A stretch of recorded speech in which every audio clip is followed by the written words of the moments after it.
What's up, guys? I'm going to talk about a problem that I recently discovered with the Petzl Eject.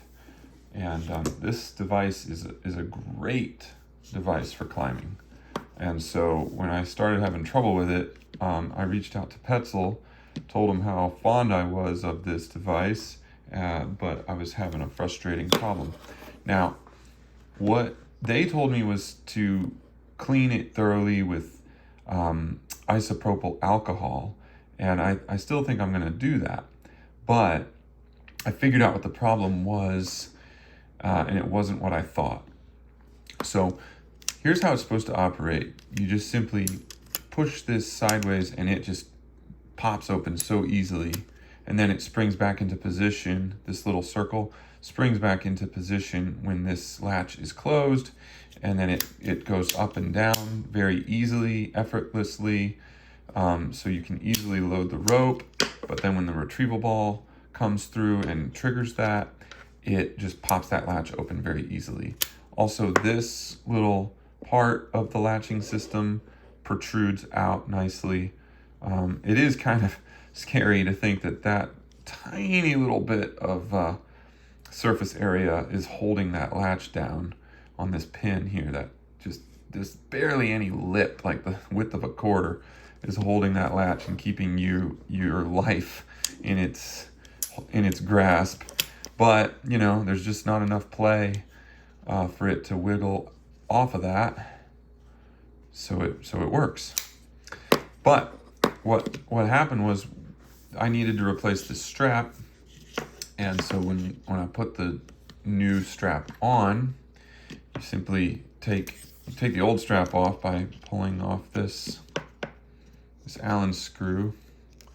This little Allen screw has an O-ring in it. And I'm thinking that it's not meant to be very tight, okay? So it's got that O-ring there designed to keep it from backing out. Okay, so we pull out the old strap, put in the new strap, okay? I'm about to show you what happens if you over tighten it. So you think like, okay, this thing is like holding my life. I don't want it to ever back out, even though it's got an O-ring. I'm just gonna make it nice and snug, not over torque it, but just kind of make it, you know, nice and snug until it stops. Right there, it's pretty much seated. Okay, now look what happens. See how that circle doesn't just spring back into position effortlessly anymore, which means that this pin doesn't come back into position effortlessly either. So I have to physically push it with my finger, and then it makes it just much more cumbersome. Now I'm putting that clasp over it and it pushes that pin to the side again. Now I have to push it again with my finger to get that thing to get that pin to go in all the way, and it doesn't appear to be going as deep as it did before. So it's almost like there's less surface area on that pin holding that clasp. And then it's also extremely hard to push this up, and I have to like keep wiggling it. I have to really wiggle it to get it to go up.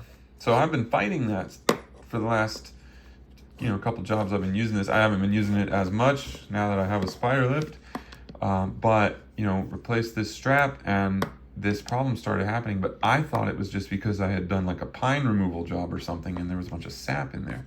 So I put 3-in-1 oil in there and got all the parts moving fluidly, but I had no idea that just having that screw too tight, not even super tight, but just snug, was causing, somehow it's like creating a squeeze in here, I assume, and it's preventing this from just fluidly moving back into place, which prevents this pin from fluidly moving back into place. So then when we push that in, it pushes it back out again, because this pin is connected to this shaft and circle, obviously. So then you have to manually do it there, and it doesn't push the pin as far out as it should go, which prevents this thing from going up. So you have to push it a little further with your finger, and then it's in position, and then you can lift it up and put your rope in. Yeah, crazy, right? Who would have thought?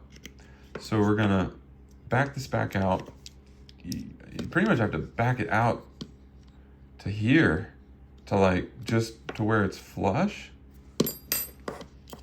Because if it's even snugged up at all, it creates that problem. See, this is much smoother, but if I even do like a quarter turn, let's see, I apologize, I'm like looking at the camera here, so I'm like not as oriented as I should be with the Allen wrench here. But anyways, just a, you know, what was that, an eighth of a turn maybe? And it doesn't, it's, I mean, it still works there, but it's not quite as springy. Still, it's working properly, but yeah, if you tighten this just a little too much, it stops working. Another eighth of a turn, and you can see the delay there. You can see how it does spring back, but not as quickly. So yeah, let me know in the comments if you have a Petzl Eject, if you've experienced a similar problem. It seems like that screw is meant to just be kind of out a little bit. It's been a while since I've cleaned this, so or I've never cleaned it actually. So I am still gonna wash it in a small parts washer with isopropyl alcohol as Petzl recommended. But if any problems come out of that, I'll let you guys know. But I think I've solved my problem. I'm really glad because these things are now like $300. So I was really dreading having to get a new one. But yeah, fantastic device. I love it.